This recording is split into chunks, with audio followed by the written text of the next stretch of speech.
Welcome back to Butterbean, the mother of all guides. I'm Lucy, I'm a mum of two, an antenatal teacher specialising in birth and infant feeding, and the founder of Butterbean.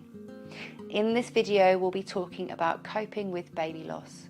I'm aware the content of this video may be triggering for some viewers, so if it's not for you, feel free to skip on to another one.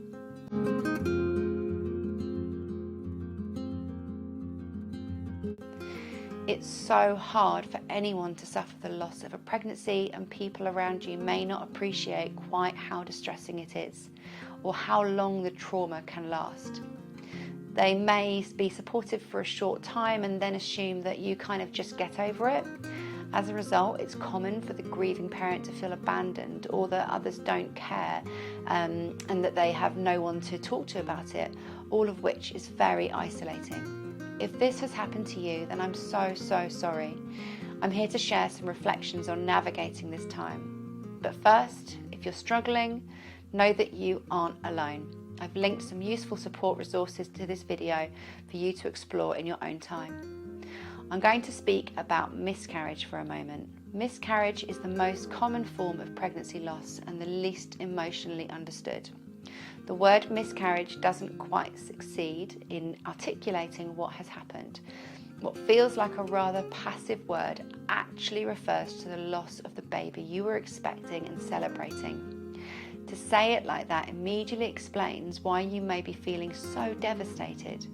It helps if you realise that you are experiencing real grief and you can't be expected to get over it that quickly. In other words, give yourself permission for all the feelings that you are triggered rather than feeling under pressure to let go and move on. By accepting your feelings, you may find it easier to explain to others why it's so hard, and hopefully this will help them to be more supportive. If you have a miscarriage after months or sometimes years of infertility treatment, it's likely to be even more devastating, and you can experience an even greater sense of bereavement, as well as the fear that you may not get pregnant again. The later in the pregnancy that this happens, the more emotionally and physically distressing it can be. For some women and couples, it is very traumatic and can take a really long time to deal with. No one else can really know what it's like unless it has happened to them, and even then they cannot know what it's like for you, but it does help if friends and family can empathise. You may need to explain to those closest to you how they can best support you so they don't get it wrong whilst trying to help. Seeing a counsellor can be a really helpful way of working through the grief after miscarriage and preparing emotionally to try to get pregnant again, if this is what you want to do.